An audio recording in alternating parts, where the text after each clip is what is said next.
¿Qué tal todos? Espero que estéis bien por ahí. Esta semana vamos a hablar de clusters. Los que sois alumnos de mi masterclass de voicings, que es la que la gente hace normalmente después de la masterclass de armonía, sabéis que hemos visto que la armonía sería lo que queremos decir y los voicings sería cómo lo decimos. Es decir, un mismo acorde lo podemos decir de muchas maneras distintas y cada manera nos da una sensación, ¿vale? Y esto, bueno, tiene una especie de destreza técnica, manejar determinados tipos de voicing, que tiene que ver con su sonoridad y con cómo se construyen, cómo los construimos. Entonces aprendemos a construirlos, que es lo que hacemos en la masterclass de voicings, y a usarlos. Bien, pues esta semana quiero que hablemos aquí de los clusters. Entonces vamos a poner el piano y vamos a echarle un vistazo juntos. Básicamente, cuando tienes un cluster, lo que tienes son notas que están juntas con distancias muy pequeñitas, ¿de acuerdo? Se le llama cluster porque cuando tú lo ves en una partitura parece como si fuese un racimo, ¿vale? Es como un racimo de uvas y sabéis que normalmente cuando tenemos notas muy juntas, para facilitar la lectura del ejecutante, colocamos las cabecitas de las notas, colocamos una hacia un lado y otra hacia el otro, porque si los ponemos muy juntas y están mirando en la misma dirección, digamos que le puede resultar confuso leerlo. Entonces, bueno, esta cosa es graciosa porque visualmente parecen racimos y lo hemos llamado clusters, ¿vale? Pero el cluster hace referencia a un poco a la pinta que tiene cuando hablas de la partitura y a la sonoridad cuando hablas de, pues esto, de cómo suena, ¿no? Entonces, el cluster es muy útil, se utilizan muchísimos tipos de música, especialmente yo diría que a partir del impresionismo adquieren un peso bastante notable. Después, la forma de trabajar con ellos en lo que es el arreglo y la orquestación, a mí personalmente me parece súper interesante.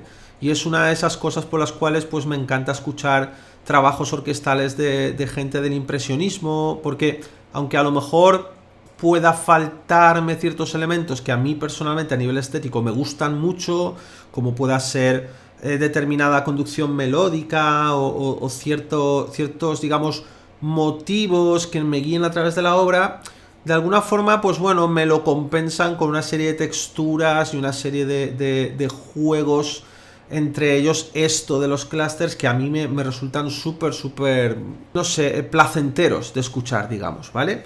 Entonces la idea básica es, tendríamos dos tipos de clúster básicos. Tendríamos los clusters de segunda mayor y tendríamos los clusters de segunda menor, ¿de acuerdo? Claro, fijaos que por ejemplo aquí este clúster suena bastante borroso, digamos, pero si lo coloco aquí ya no tengo ningún problema. Mientras que este aquí es extremadamente borroso y aquí, aunque se entiende, sigue siendo tenso.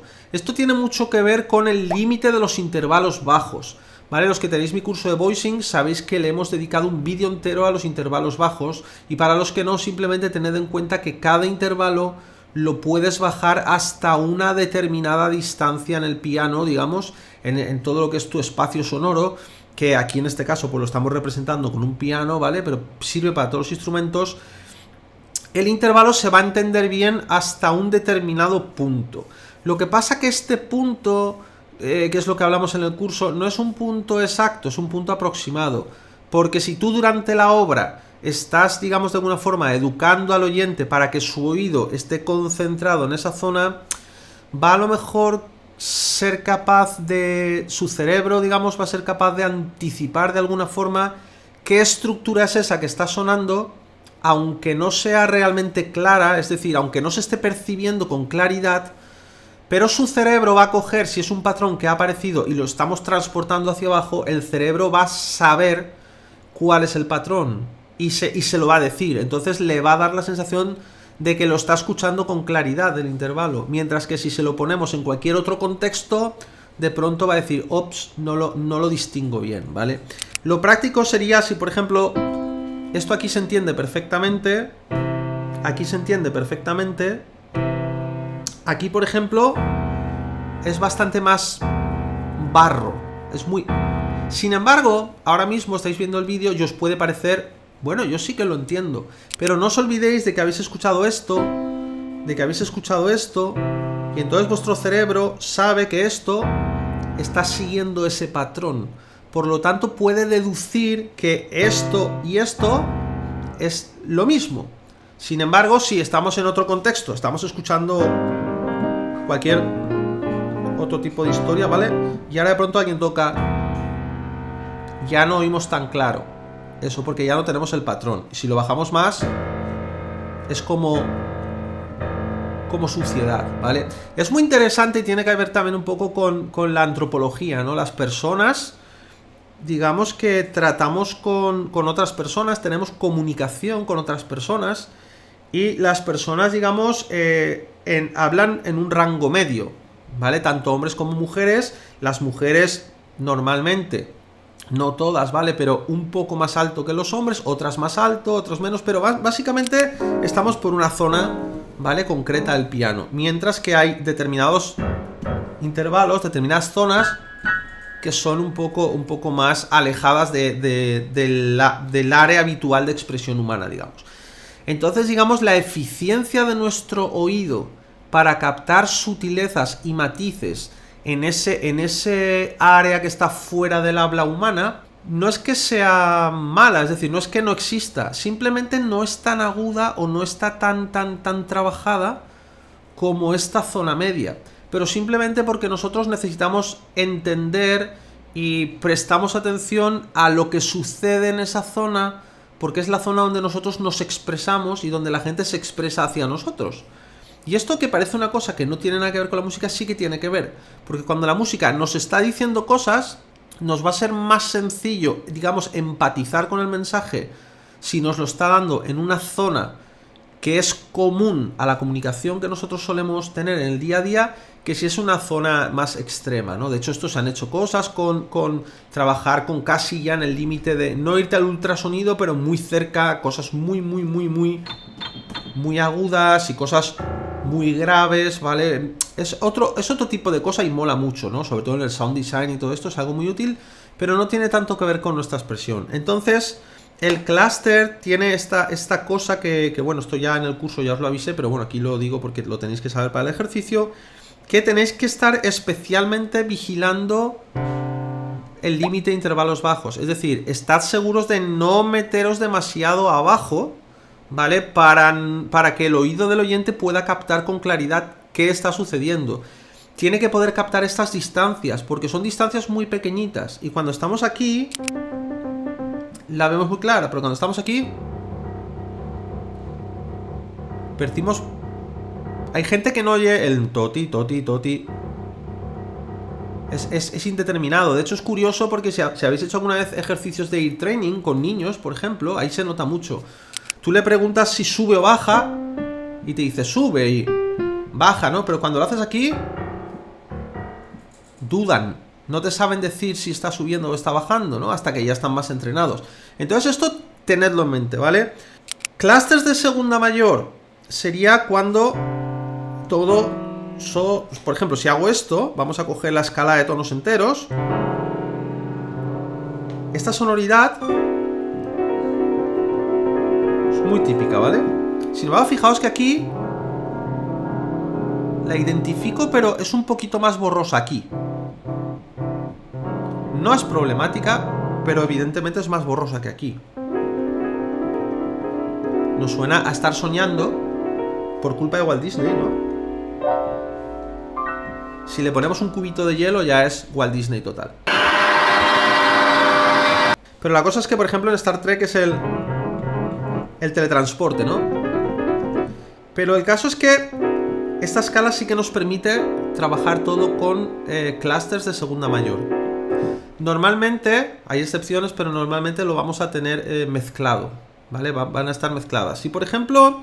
Vamos a tocar los modos que conocemos, los vamos a tocar como clusters para escucharlos. Entonces, por ejemplo, vamos a ordenarlos del más extrovertido, el más abierto, digamos el más como luminoso, por decir de alguna manera, un poco al más introvertido, el más oscuro, el que más emociones así cerradas nos da, ¿vale? La sonoridad lidia, entonces... Esto sería un cluster lidio, ¿vale? Si esto... tiene este sonido así un poco de Debussy, Satie, todo este tipo de sonoridad impresionista, ¿no? Fijaos cómo suena aquí, ¿vale? Lo estamos construyendo entre C4 y C5. Y fijaos si lo hacemos entre C3, C4, tiene también otro carácter, ¿vale? Siempre lo vais a oír mucho más claro aquí. Y si vais a venir aquí, se va a escuchar más claro si antes habéis hecho una especie de juego.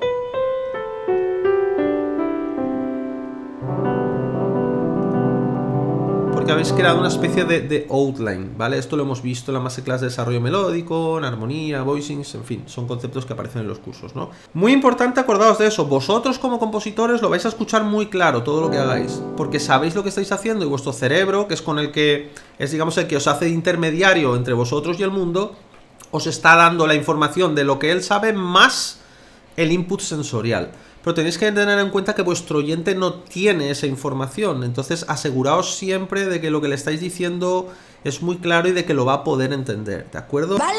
Esta sería la sonoridad Lydia, utilizándola en un clúster.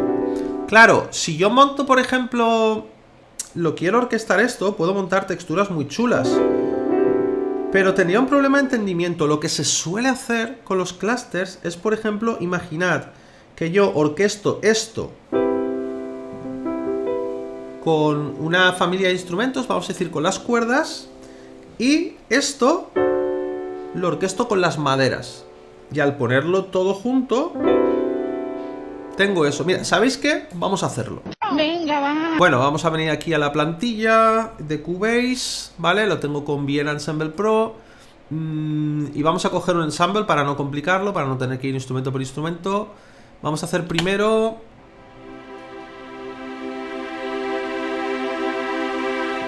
Vale, tenemos esta maravillosa función que cuando has tocado algo le tocas un botón y aparece lo que has tocado, ¿vale? Y ahora para hacerlo así en plan cochinote, que digo yo, pues vamos a venir, vamos a buscar aquí las maderas, que las tenemos aquí. El registro en el que estamos, dejadme que vea porque quiero ver qué sonido quiero.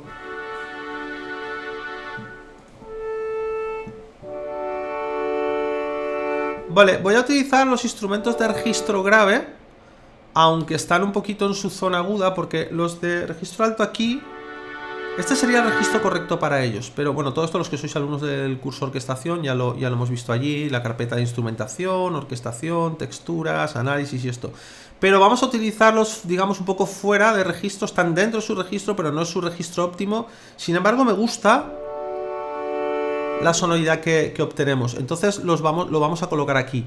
Vamos a hacerlo en plan rápido, vamos a copiar y pegar. Y Santas Pascuas Plim, como decía, no me acuerdo quién decía eso, pero gran parte de mi infancia es Santas Pascuas Plim. Vale, y ahora cuando tocamos...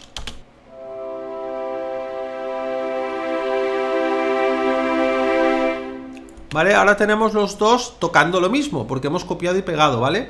Pues nos vamos a venir aquí al Woodwinds, ¿vale? Nos venimos a las maderas, la vamos a seleccionar y nos vamos a venir aquí, mirad, ¿vale? Tenemos esto, tenemos esto, ahí está, el acorde mayor, ¿vale? Es un acorde R mayor. De todas maneras, si no lo tenemos claro, pues bueno, en casi todos los DAWs, cuando tú les seleccionas, te van a decir cuál es el acorde que tienes, ¿vale? Aquí nos está diciendo que es un Re, no sé si sale en pantalla, sí lo tenéis ahí, bueno, vale, eso da igual, no es importante. Bien, pues entonces ya está, pues ya estaría, como dijo aquel. Entonces ahora vamos a tener la cuerda tocándonos la fundamental, lo que es el acorde de base, y luego las tensiones van a estar tocadas en las maderas, y va a sonar así.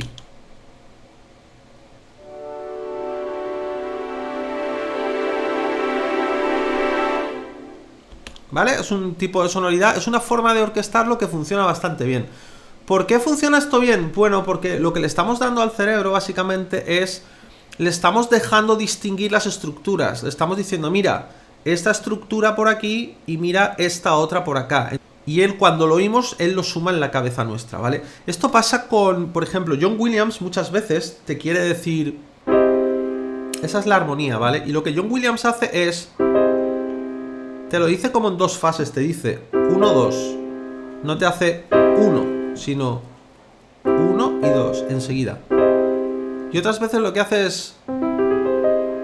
te lo deja entender mejor. Fijaos que cuando no entendéis bien una armonía, a lo mejor escucháis un acorde como... y no lo entendéis bien, pero si hacéis... ¿no? Bueno, como Jacob Collier, por ejemplo, lo suele hacer mucho al revés. ¿Vale? Esa O, si habéis observado, le gusta mucho que vayas escuchando notas y que no sepas lo que hay hasta que lo toca y te lo confirma, ¿no? Y además esto es un poco... a mí me gusta mucho porque esto, tú dices, ah, vale, ya sé dónde estoy.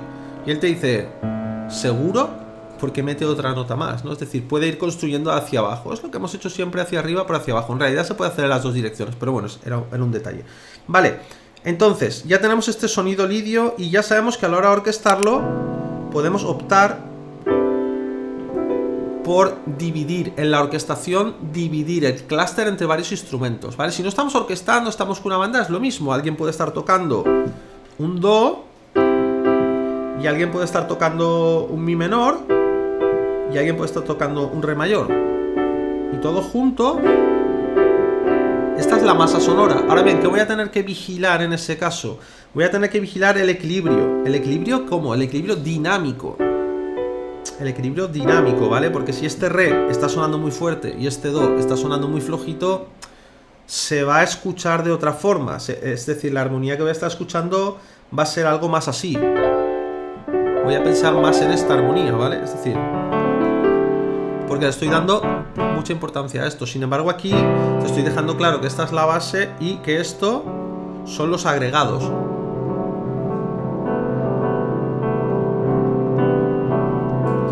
¿Vale? Normalmente os recomiendo que no bajéis demasiado en este ejercicio.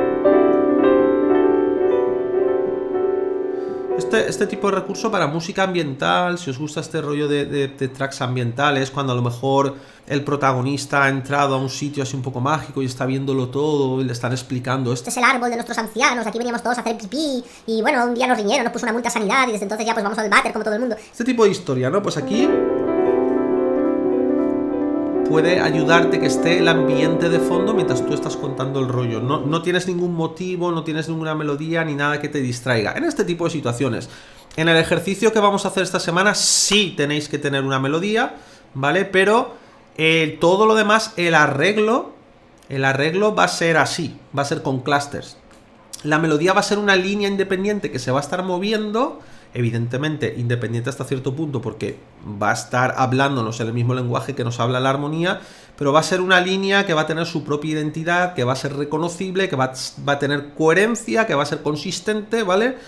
Pero todo el arreglo va a estar hecho con clusters, ¿vale? Otra cosa que se puede hacer, nosotros lo hemos hecho aquí, el coger... y hemos cogido un grupo de instrumentos y otro grupo de instrumentos. Otra cosa que podríamos hacer es panoramizar. Puedo elegir colocar esta estructura más hacia la izquierda y esta otra estructura más hacia la derecha. Y cuando se juntan, tengo todo el bloque. Lo que pasa que lo separo un poquito para que al oído le sea fácil distinguirlo, ¿vale? Esto es algo que encontramos mucho también en algún tipo de orquestación, en los cuales ya no estamos utilizando la disposición habitual de la orquesta, ¿vale? Muchas veces, sabéis, tenéis violines primeros, violines segundos, entonces mucha gente lo que hacía, sobre todo ya os digo, en el impresionismo se hicieron muchas cosas interesantes, ¿no? Se hacían pequeños como agujeros, que digo yo, en la orquesta para que el sonido pasase, ¿no? Es decir, la disposición de las cuerdas muchas veces se movía, se alteraba para que el sonido de las maderas pudiese pasar, se percibiese de otra forma. Entonces una cosa muy habitual era, voy a poner los violines primeros a la izquierda y por ejemplo los violines segundos a la derecha. Imaginad, ¿no? Que esto no tiene nada que ver con cómo está colocado habitualmente. Tú vas a tener a la izquierda los violines y a la derecha vas a tener los chelos y los double bass, ¿no? Pero aquí lo haces así. ¿Pero por qué lo haces así? Porque si tú pones un clúster, digamos, esos violines más arriba, aquí, si tú por ejemplo colocas un clúster y el sonido te está viniendo del mismo punto, te está viniendo de allí, lo recibes todo como una masa sonora. Pero si está muy abierto en estéreo, tú recibes esta nota, te viene por la izquierda, esta nota te viene por la derecha, entonces tu capacidad para entender los dos sonidos de forma independiente sin dejar de apreciar ese efecto de clúster es bastante guay. No me emociono. O por lo menos a mí me mola mucho. Un sitio donde se usaba esto, yo creo, de una manera excelente. No esto concretamente, sino así todo lo que estamos hablando, clusters y texturas así un poquito más fuera de lo habitual fue en la partitura de Don Davis para Matrix, de Matrix, la primera. Ese score es de lo mejor, o sea, me parece, además a nivel narrativo, a nivel, o sea, me parece glorioso, ¿no? Ahora van a sacar esta cuarta parte, por desgracia no va a estar Don Davis en él, pero bueno, una pasada. En fin, vamos al lío. Entonces, tenemos el lidio, vale. Si hiciésemos jónico, nos pasaría lo mismo, ¿vale? Venimos aquí. Ahí tenéis el sabor del modo. Aquí es donde podéis pillar los sabores. ¡Azúcar! ¡Azúcar! ¿Vale? Porque aquí, por ejemplo, lidio tiene esta especie de elevación. Cuando lo tocamos junto, la elevación está, se siente, pero no estás percibiendo una serie de notas, no son movimientos melódicos, ese es el sabor. Cuando haces jónico, este sabor que se nota ahora, esta sensación mental, digamos, ese es el sabor de jónico. Es así como son los temas jónicos, ¿no? De fondo, esta es como la base que tienen, es como la masa de la pizza, ¿no? ¡Uy, qué hambre! ¡La barriga pega! No, una cosa, bueno, da igual, vamos a dejar ya de comida que si no luego entra hambre. ¿Qué tendríamos ahora? El siguiente sería mixolidio, ¿de acuerdo? Es como un mayor, pero fijaos, tiene una especie de... Yeah. ¿Dónde vamos, no? O sea, es un poco más activo, esto es más... Pero esto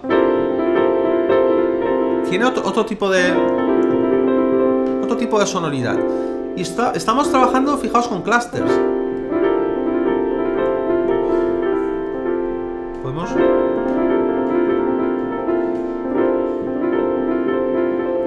¿Vale?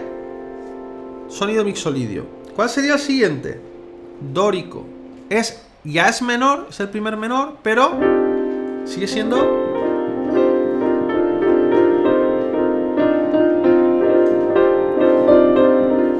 Tiene esta cosa como optimista. Es un menor, pero no está en absoluto en el espectro de las emociones que asociamos normalmente a la mayoría de nosotros a modos menores, ¿no?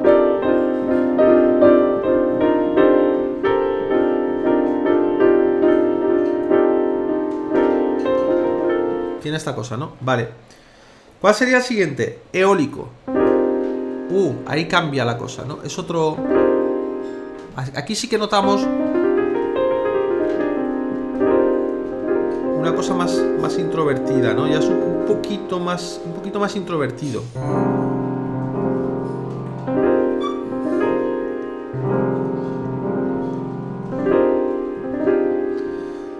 Yo no diría que todavía que es oscuro, pero sí que es un poquito más echado hacia adentro, vamos a decir, ¿vale? Sí que es un poquito... A ver, no, para mí no es triste, pero definitivamente tampoco es alegre. ¿Qué me dices? Por favor. ¿Vale? Está en una cosa ahí. Vale. Ahora el siguiente que vendría sería frigio. Con frigio... Ahí sí que ya tengo...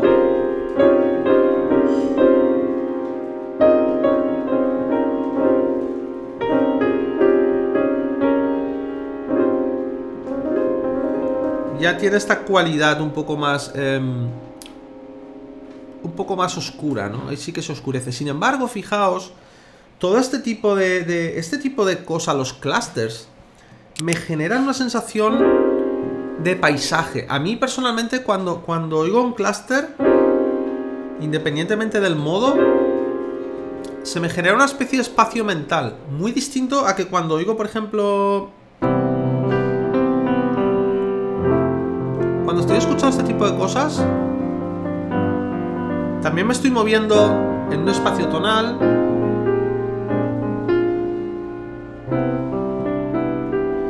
Pero es distinto. El clúster me está hablando más como... Es como si fuese... ¿Sabéis estas escenas en las películas que hay una cámara que se está moviendo por encima del mar y entra a un bosque o lo que sea, pero siempre un poco desde arriba y vas viendo el paisaje? Pues me genera un poco eso, ese ambiente.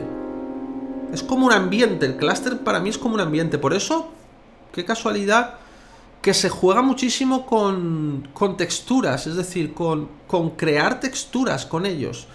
No tanto utilizarlo como acordes normales, de ahora toco uno, ahora toco otro. O sea, lo puedes hacer, tú puedes estar, mira, voy a tocar y ahora voy a venir aquí. Pero no es el tipo de uso que solemos ver, lo solemos ver más como esta especie de paisajes sonoros, ¿no? Vale, ahí tenemos frigio, ¿no? Bien, el siguiente que tendríamos sería locrio. Y este sí que es como... Pero fijaos qué curioso, locrio, por ejemplo, cuando me lo planteo como modo para usarlo, me da muchos problemas porque no tiene quinta... Es muy inestable, tiene la novena bemol, tiene, ¿sabes? Me da muchos problemas. Por supuesto hay temas en locrio, Judas Priest, Bjork, gente que hace cosas locrias, ¿no? Bastante inestables, bastante oscuras y bastante fastidiadas, ¿no? Pero sin embargo esto, a mí, me suena bonito. Es decir, no...